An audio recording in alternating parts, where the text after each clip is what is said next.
And welcome back to the In Session Podcast.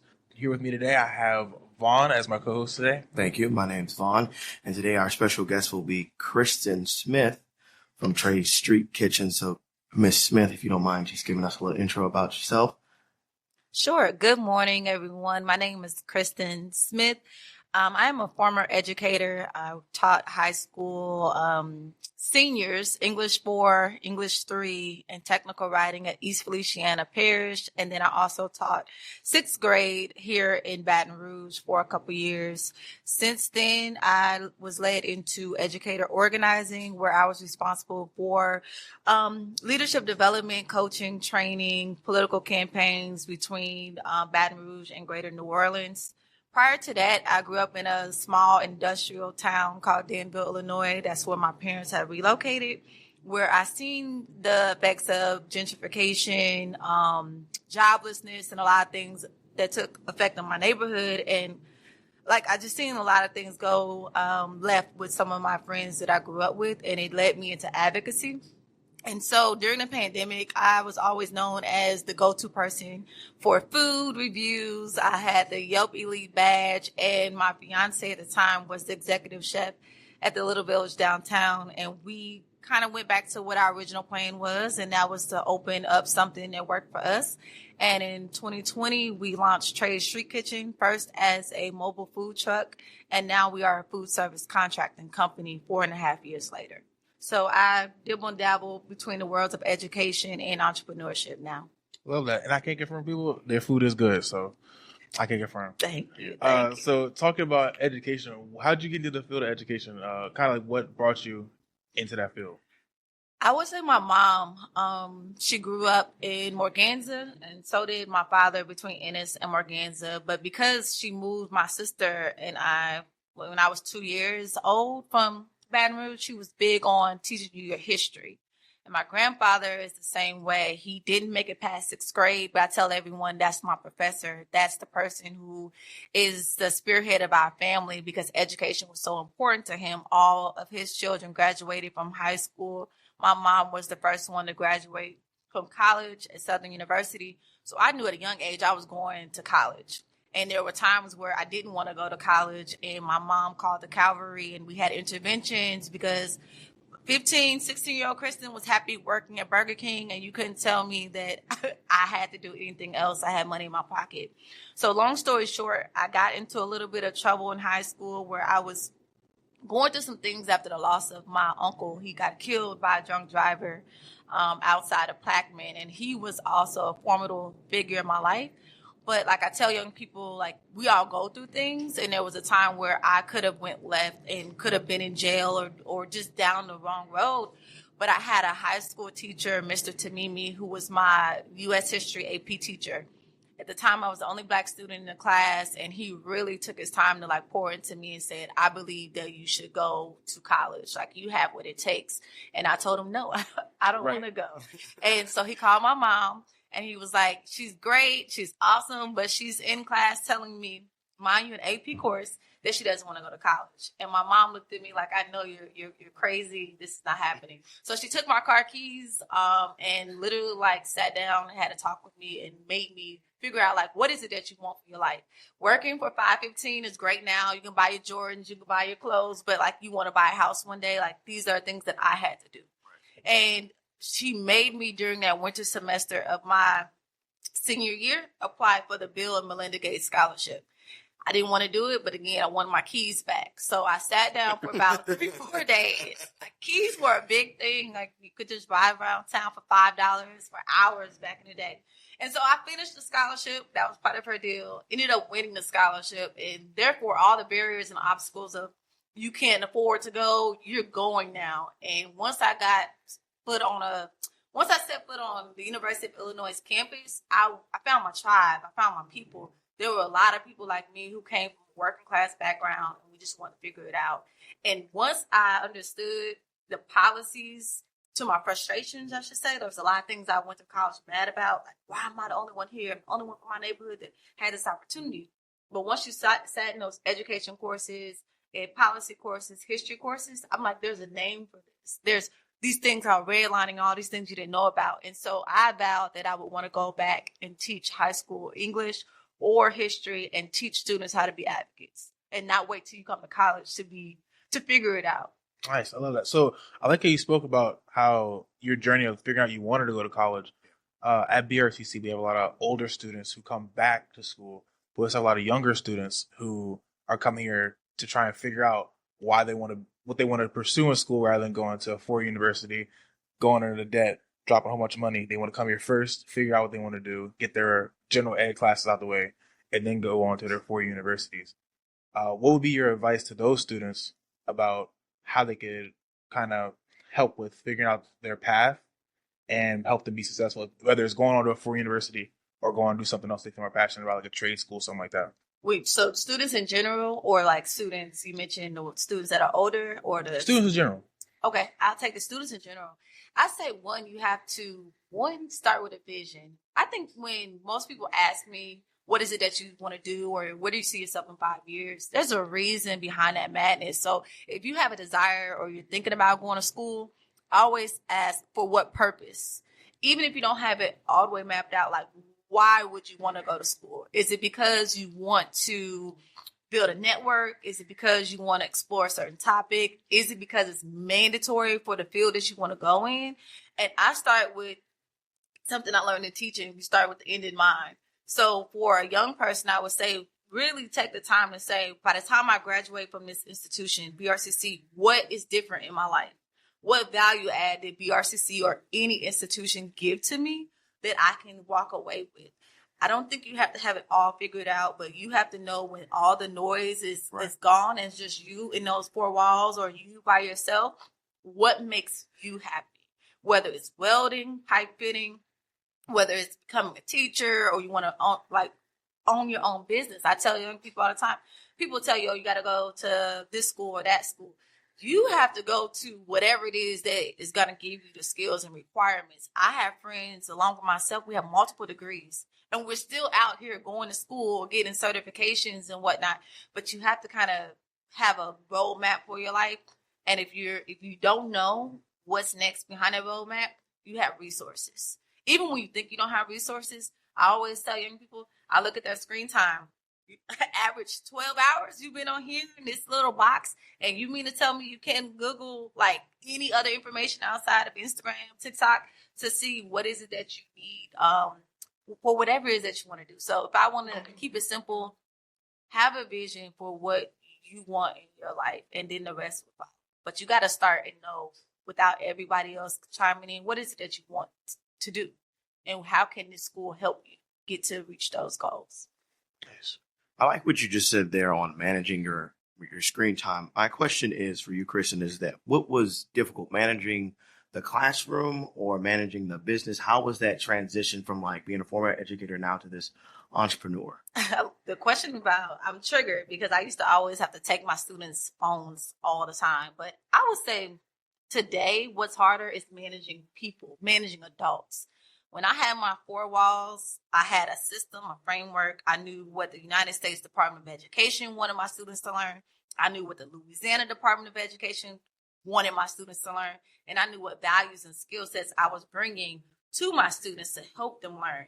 When you are an entrepreneur, all those frameworks are pretty much gone. You can listen to 10,000 podcasts, you can read 1 million books, but it's just you, your vision, and you're creating your own framework without anyone else coming in. Maybe you have a business partner, maybe not an investor.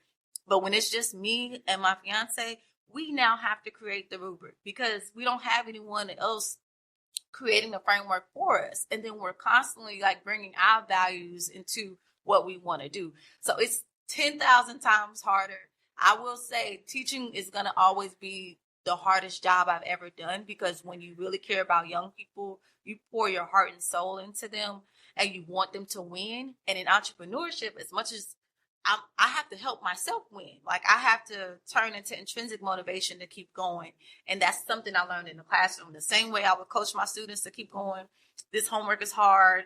Miss Smith, you're giving me too much homework. I have days where I'm like, this is a lot. But I have to then remember what I used to tell my students, because if I believe they can do it, I, in return, have to believe that I can do it on the good days or the bad days. And in entrepreneurship, you're going to have a lot of bad days.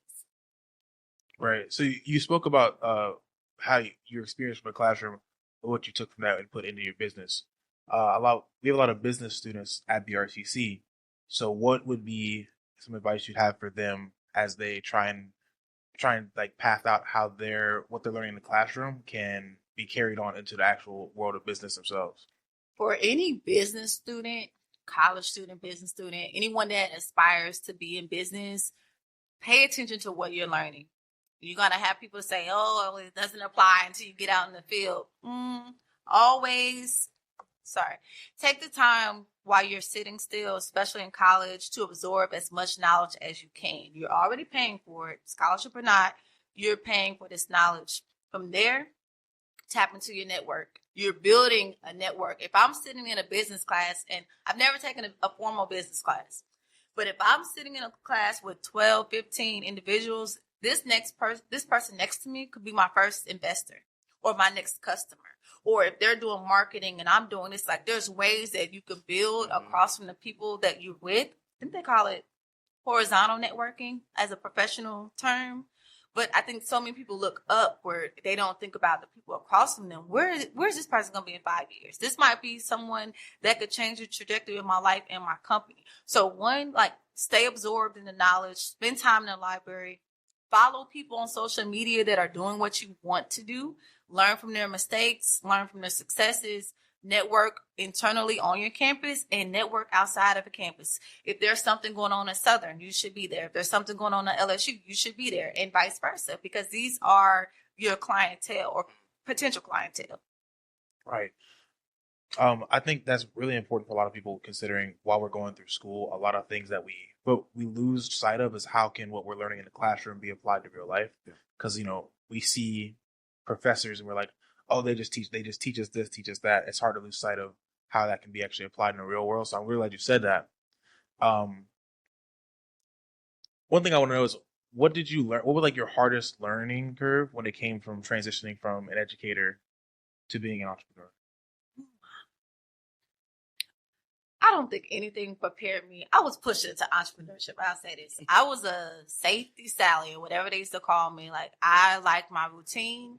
I liked my structure. I knew what assessments I had to give my students, what's in my toolkit.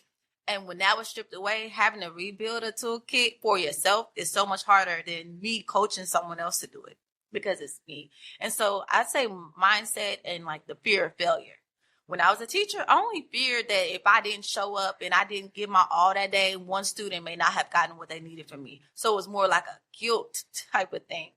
Now, when I show up, I'm afraid I'm going to fail a client, and I might lose that client, or I might get sued if someone doesn't do what they're supposed to do. It's a heightened fear of failure in front of my mini world, because when I was in the classroom, I had 4 walls. Now I don't have 4 walls. I can hide in my office and do what I need to do, but I got clients that are everywhere. I'm more exposed. And so if you have a fear of failure, it's natural, but you can't dwell in failure. I would tell anybody as a teacher or entrepreneur, you're going to fail, but you have to lean into the failure and grow from that failure. And you took me down a rabbit hole. I don't even know if I answered the question. No, you did. You did. Okay. I appreciate that. I'm glad that you spoke about, because our previous guest, we had Mr. John Heatley on the podcast, and he spoke about holding yourself accountable when it's hard. Yes. What are some ways you find you hold yourself accountable, since you don't answer to anybody else, you answer to yourself? Yeah, I'm a big person. I don't like people who don't hold themselves accountable. Sometimes I think I might do it above and beyond, but I can give an example where just like last week, we had a client who wanted our services at 10 a.m. and our driver was 20 minutes late. And I remember telling the driver, like, people get anxious, call them ahead of time. So I'm assuming that the person, let the client know, because I know that's what I do. He didn't let the client know. So the client is wondering, where are they? For no reason, because people would understand things happen, you're in traffic. But what I see, even with some of my employees and people I encounter, they hide from accountability to the point where they won't pick up the phone. They just, I don't like confrontation, and I'll just show up when you can't do that. And so the client wrote me a nice letter about like, I love your services, but let me tell you about the experience I had. And this was the first week I had to run the company without Trey there with me. So I already had a lot of mindset of like, I got to get this right, And so when I got that email, I felt like, oh man, I bombed it. I didn't lose the client, but I got the written feedback that I then shared with that team member to say, like, this is why this is important. Right. I'm taking accountability as a founder. And then I'm also taking extra measures of accountability to be apologetic, to offer this type of service, and then also to say, this is how I am going to retrain this employee for next time. And I want you to see our change of action.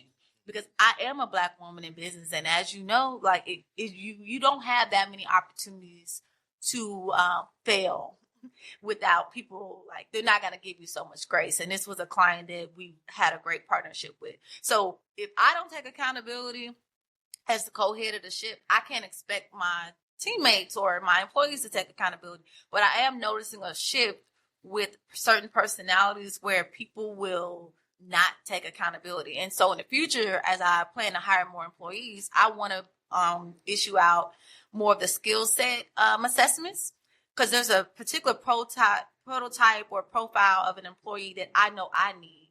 The type that will take accountability. They need to show initiative. They need to have an entrepreneurial mindset. But if I'm just hiring because you tell me you're this great person, I need more than that, because I'm gonna take accountability, but I don't want to have to keep taking losses. So to say that, I take accountability for everything that's right or wrong. But what some people won't tell you, it is hard when you have to take accountability for something, whether it's you're the direct result or you're secondary. You sometimes want to cry. Like, there's times I'm like, oh man, I let myself down. I let my team down. Like, this stinks. That's why I tell people, if you get more comfortable in failure, you'll rise again. Mm-hmm. You gotta not let comments or what people may think of you stop you. Because then 5 years from now, you're going to be wallowing in your sorrows anyway, because you're going to be like, if I just kept going, if I had learned from this mistake, I could be so much further along. And there's things when I was younger, when it got hard, I quit.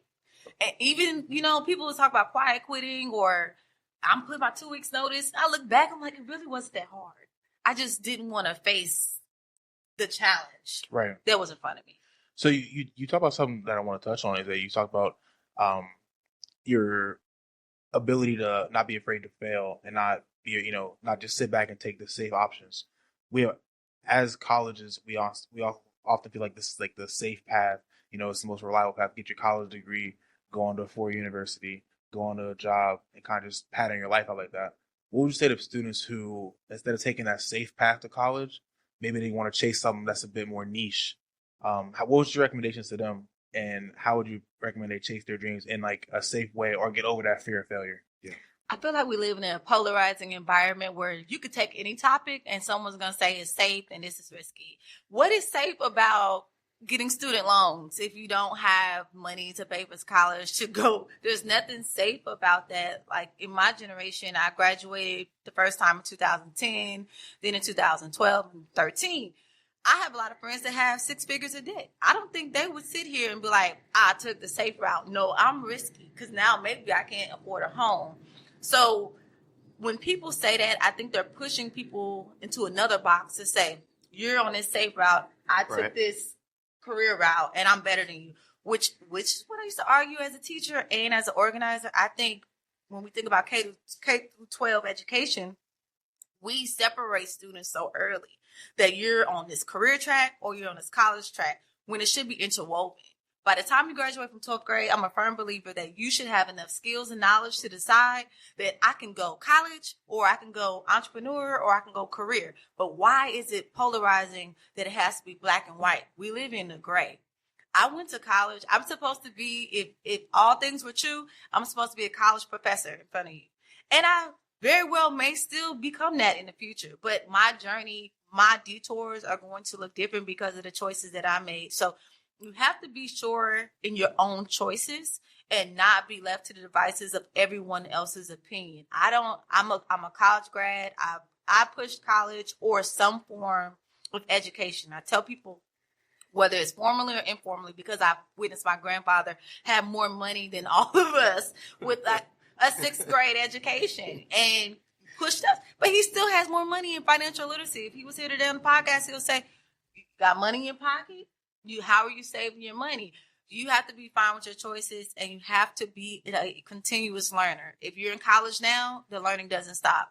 If you are a career person, your learning doesn't stop, because when I talk to people in the trades, I also used to work for a program called Propel America that also operates on this campus, bringing students into sterile processing, welding, pipe fitting. You want to wear the white hat when you're in the factory, right? Or you're in manufacturing. You have to continuously learn. You have to go from pipe fitting 1, 2, 3, 4.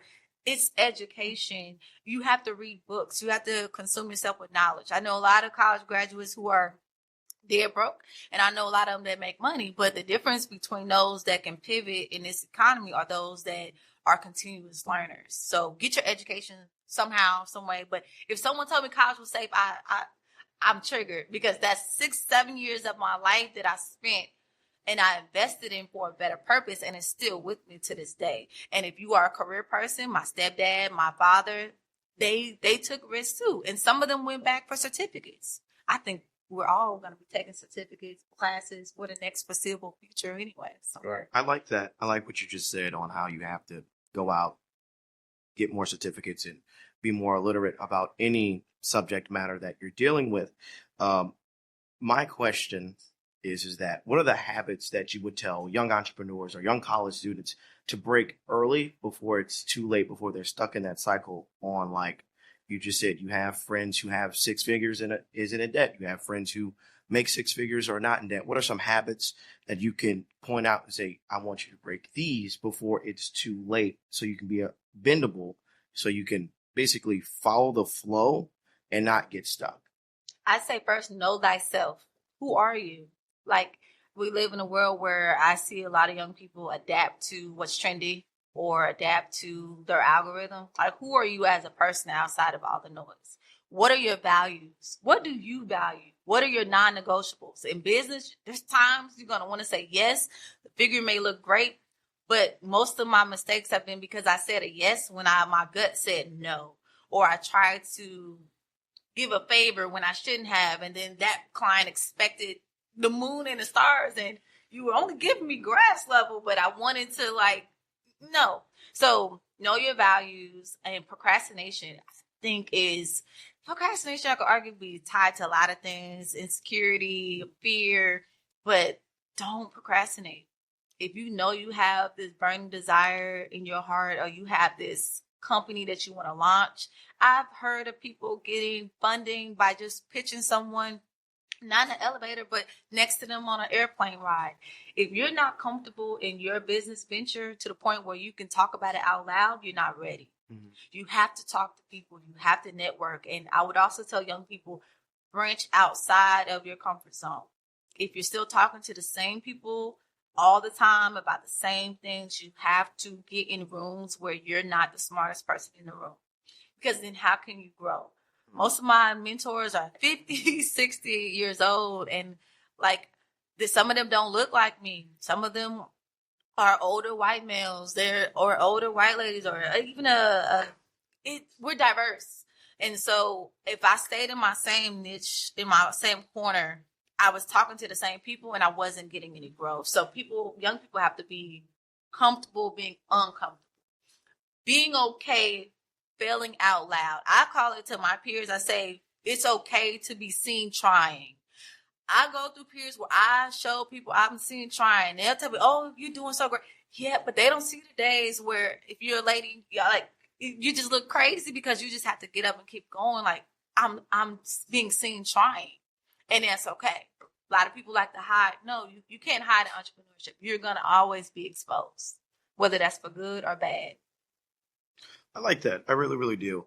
My question is for you next would be, do you think more educators should try entrepreneurship? Why or why not? And do you think it's difficult for educators to do entrepreneurship now than when you first started 5-6 years ago? That's a good question. I would say I wouldn't encourage anyone to be an entrepreneur if they don't want to do it. I'm not the type of person to be like, everybody should be an entrepreneur. That's the only route to generational wealth. Okay, maybe for this person, maybe not for that person. But I will also say Educators teach people how to learn. We design or co-design frameworks to help our students learn something for the greater good. If you want to go civics route, or if you just want to say for the benefit of teaching our students a new skill. If you can do that, then you can consult as a business owner. Like, you can be a consultant easily to help business owners learn some kind of new practice that they need to like better tailor their business to, whether it's they need help with marketing. Business owners always need help with marketing. We always need help with strategic planning and operational framework. So I do find that a lot of people that I've encountered with who were teachers are better consultants because they've been consulting all their life. They can easily sit down and assess someone, like teachers do diagnostic tests and then create a learning path with their student.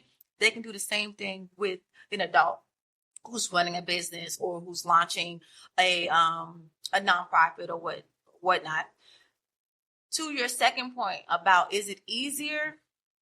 I'd say we're in an economy that is kind of rocky right now. So easy is subjective. I do have a lot of friends who are experiencing layoffs, but thankfully, because their secondary career was being a consultant, they're able to still bring in some revenue. I don't think entrepreneurship is easy. I think it's going to be a decision that person will have to make and say, I know what I want to do. I know what my resources are, and I'm committed to seeing this through. Whether it's good or bad, this is my commitment to give it my all, so I can at least say I tried. I gave it my all. I tried my best. But my mentor is a former educator, and surprisingly, she taught my 12th graders when they were in 4th grade. She launched her business after being an assistant principal, and now she's a multi-million-dollar consulting firm in year 8. And so she's the person I call. Her name is Crystal Allen. You could follow her, K. Allen Consulting.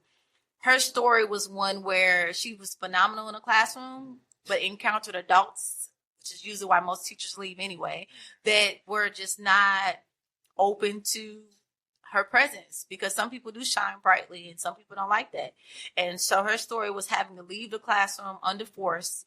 And now she has persevered as this wonderful consultant. But she's the closest person to me that I've seen become an entrepreneur after being in the education field, and is so successful at teaching other entrepreneurs how to be better entrepreneurs, and also big clients like the NFL and others that she hosts on how to make their companies better. And I do think the root of that is she was a great teacher. I love that. So one question I do have is, if you could go back and give like a certain piece of advice to younger you, what would you give? Oh, that's deep. I'm going to have to call my therapist after this. Okay, younger Kristen used to worry about so many things. Like, my parents got divorced when I was 2. I watched my neighborhood go from, like, I would sell out all the candy bars and win all the little contests to, like, knocking on doors and they're like, beat it.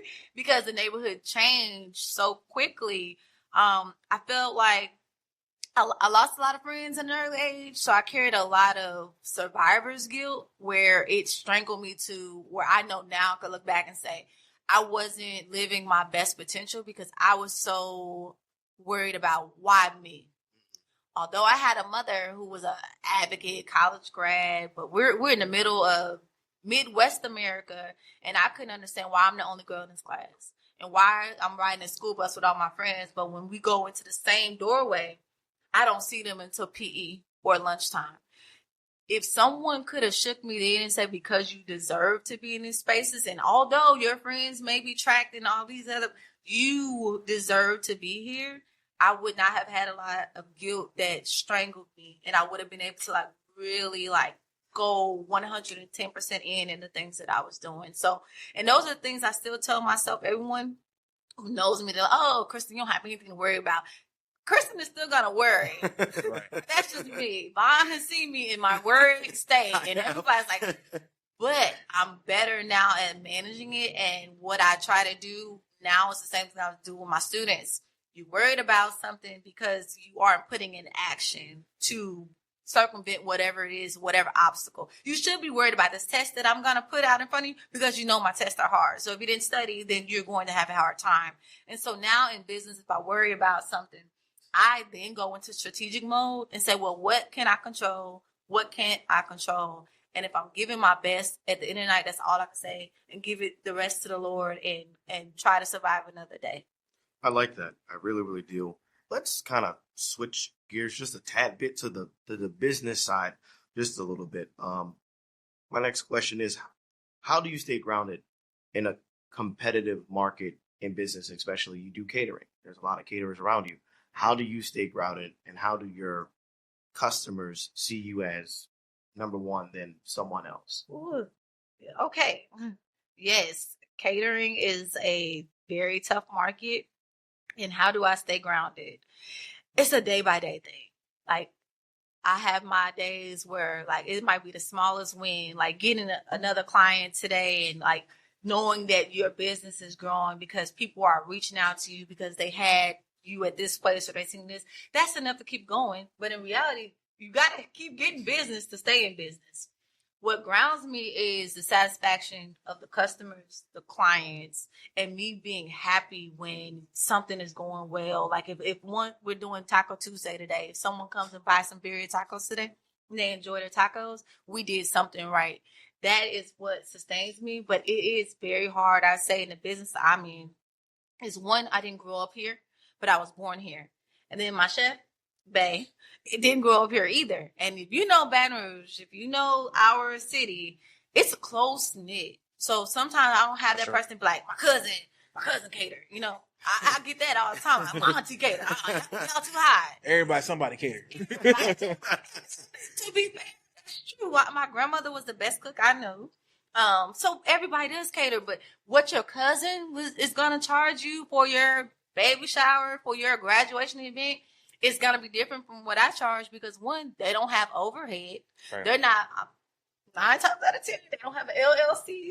They're not paying taxes. They don't have to pay their vendors and employees and labor costs and all that stuff. So I think sometimes in our community, because it's oversaturated, because it's also like education, I'm going to make that connection too, is that teachers get a lot of flack all the time because everybody went to school.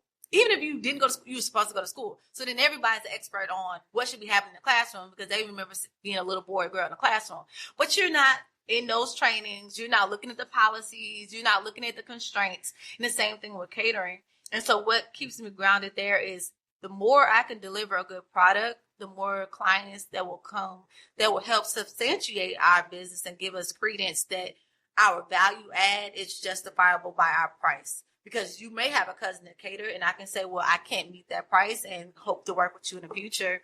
But as long as I'm giving a good product, our business will continue to grow. But it's a very tough market, and not a lot of people survive it. Especially with the price of eggs. Have you seen the price of eggs?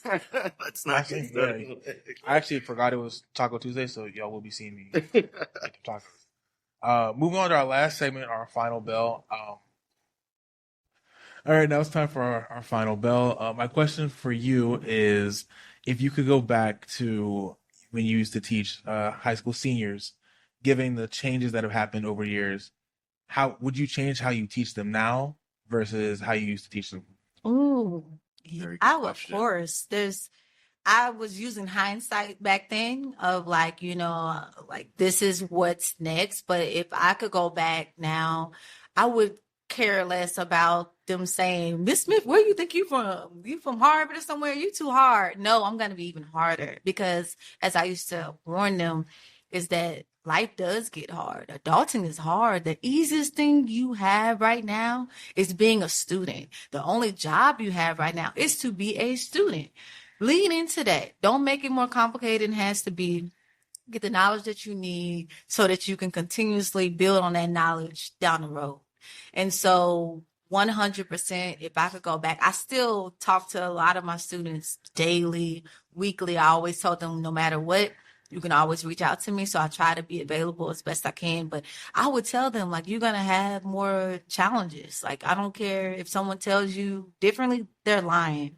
And it's up to you to be able to withstand those challenges and grow from them. But I wish I could go back and just, especially the ones that I knew had a lot of potential and I see them struggling right now, you always be like, oh, could one more field trip have been a difference? Could I call their mom in and maybe did that same intervention like I had? But you just have to kind of just still be there for them. So if there are other teachers, if you are a person who mentors someone, if you have a little cousin, a little brother, pour into them and share with them. You don't have to wait till you're like that elder. You know how people are like, oh, the elders used to say that.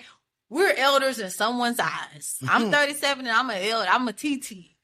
Be that TT for someone else. Y'all get see 6th graders, 5th graders, you have little brothers, cousins, pour into them. And when you think they're not listening, sometimes they really are. So don't be afraid to share knowledge. Don't be a gatekeeper. It's another thing I see a lot of people gatekeeping. No, you can share without giving all of you, and especially not all your business secrets, but it's okay to share knowledge. Right. And I just want to close out and say we do appreciate you coming on. And we also appreciate the cafeteria as well. The food is good. Thank you. Thank you. I appreciate you all for inviting me. I was nervous, but this has been really good. And I appreciate you all being wonderful customers. And anything that you need from me, you know, you can put me to the side and say, hey, fix this, and I'll fix it. Gotcha. Thank you. All right. Thank you for giving our podcast a listen. We're excited to bring you more content. You can check us out on YouTube, Spotify, Apple Podcasts, and Google Play. Thanks again. This has been In Session with Miles and Derek.